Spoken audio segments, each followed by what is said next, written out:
wait, a global rap star, surrounded by fans, cameras, chaos, and somehow the moment that breaks the internet isn't a performance, it's a kiss nobody saw coming, and a reaction that felt way too real to ignore. Because what really happened that night wasn't just viral, it was revealing. It exposed something deeper, something uncomfortable, something people are still trying to decode. What you just watched is Kodak Black get completely caught off guard by a stranger in a New York City nightclub. And listen, that sentence alone sounds simple, but nothing about this moment was simple. Because what started as a quick, impulsive public kiss didn't just end there. It cracked open a situation that feels messy, confusing, and honestly, a little suspicious. Let's slow this down. April 8th, 2026, New York City. A packed nightclub, music loud, lights flashing, energy high.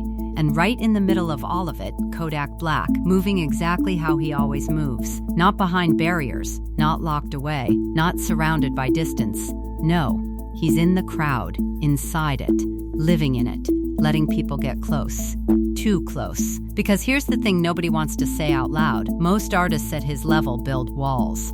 Layers, protection. They create space between themselves and the public. Security, handlers, controlled access. That's the system. That's survival. But Kodak, he doesn't follow that system. He never has. He walks into rooms like he belongs there, like he's not above anyone, like he's still that same person from the ground level. And that energy, it pulls people in. It invites them. It makes them feel like they can reach him. And eventually, someone always does. That night, the city had already been feeding him energy. Big performances, packed venues, appearances that kept him right in the center of attention. He wasn't hiding. He wasn't laying low. He was outside, fully present, soaking it all in like nothing could go wrong. But something did. Because before the kiss, even before that viral moment, there were already signs, clues, small details that when you look back now, feel like warnings. Clips from inside the club were already circulating. And in those clips, Kodak wasn't just vibing. He was locked into a very specific energy.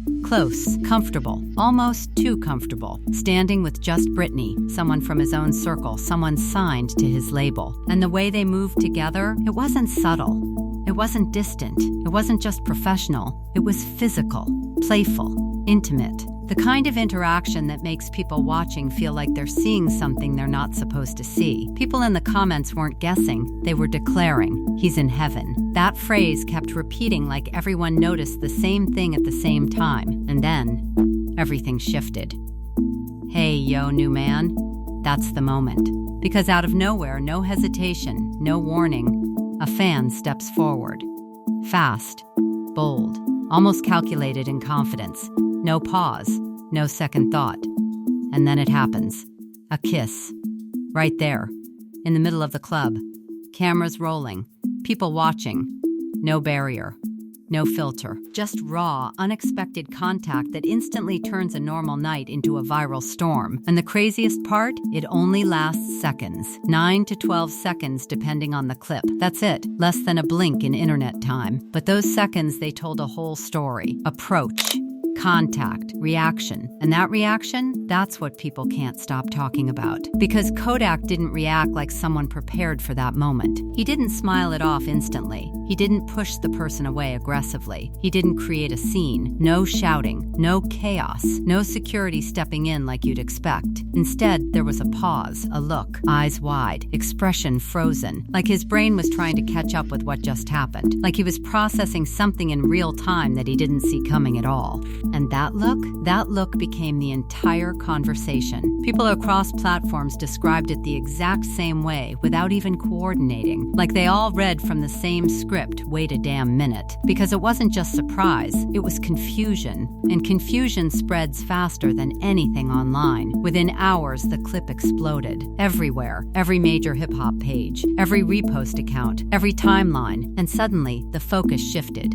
Not just on the kiss, not even on Kodak himself, but on the mystery, because nobody knew who the fan was. No name, No identity, no follow-up, no explanation. Just a person who stepped into the spotlight for a few seconds, changed the entire narrative, and disappeared like they were never there. And that's when things got messy. Because when the internet doesn't have answers, it creates them. Debates started instantly. People arguing over what they saw, what they thought they saw, what it meant. Assumptions, accusations, counter-arguments, the kind of chaotic back and forth that turns a moment into a phenomenon. And suddenly, the kiss wasn't even the main story anymore. The confusion was. The uncertainty was. The question mark hanging over everything was. And maybe that's the real twist here. This wasn't just a random viral moment. It felt like something bigger, something connected, something that fits into a pattern that's been building around Kodak for years. Because if you've been paying attention, this isn't new. This is just the latest chapter. And the pattern? It's getting harder to ignore. And that's where the story stops being just a viral moment and starts feeling like a pattern that's been quietly building for years. One strange interaction at a time, one boundary crossed after another, until April 8th didn't feel like an accident anymore. It felt like something inevitable. Because if you rewind the timeline, if you really look at how Kodak Black has moved through public spaces, you start to notice something uncomfortable. Not chaotic in the loud sense, but chaotic in a subtle, creeping way. A kind of energy that invites unpredictability. A kind of presence that blurs lines most artists keep crystal clear. And the internet knows it. That's why when this kiss clip hit, people didn't just laugh it off. They leaned in. They started connecting dots. They started pulling up receipts. Because this wasn't the first time a fan got too close. It was just the cleanest, most undeniable example of it happening on camera in a way nobody could ignore. September 2022, the Bahamas. A completely different setting. No flashing lights. No crowded nightclub. Just a calm beachside moment that should have been quiet, controlled, normal. But even there, the same thing happened. A fan saw him, approached without hesitation, touched him, pulled him in, crossed into his personal space like there was no barrier at all. She hugged him tightly, held his face, confessed she wanted to kiss him, and then did it. And what did Kodak do? He didn't recoil. He didn't shut it down. He leaned into the moment, responded with warmth, even shared it himself later like it was something worth celebrating. That's the detail that changes everything. Because it shows that this openness isn't accidental. It's not a one-time lapse. It's part of his identity. He allows closeness. He encourages it. And over time, that creates a dangerous illusion that anyone can step into his space and nothing will happen. Fast forward again. 2024. A stage. A fan literally drops to her knees mid-show and proposes marriage. Not as a joke, not as a stunt, as a real emotional moment in front of a crowd. And again, he doesn't shut it down harshly. He plays along just enough to keep the energy alive, enough to make it a moment, enough to send the message intentionally or not that these boundaries are flexible. And now look back at April 8th. Look at that kiss again. Does it still feel random, or does it feel like the natural outcome of years of blurred lines? Because when you treat fans like they're part of your world instead of observers of it, eventually someone believes they belong in your personal space. And that's exactly what happened. But here's where things get even heavier, because this story isn't just about fan behavior. It's about the man standing in the middle of it, the context around him, the weight he carries into every moment like this, whether people realize it or not. Because the person in that clip, that shocked expression, that quiet pause, that wasn't just a celebrity reacting to a surprise. That was someone who has lived through layers of chaos most people don't even begin to understand. Federal prison time, a sentence that was cut short by a presidential commutation, a shooting that could have ended everything in seconds, legal battles that stretched for years, allegations that never fully disappear even after courtrooms close their doors. And then there's his personal life, the part that doesn't stay private no matter how much it should. Multiple relationships, multiple households, children spread across different situations,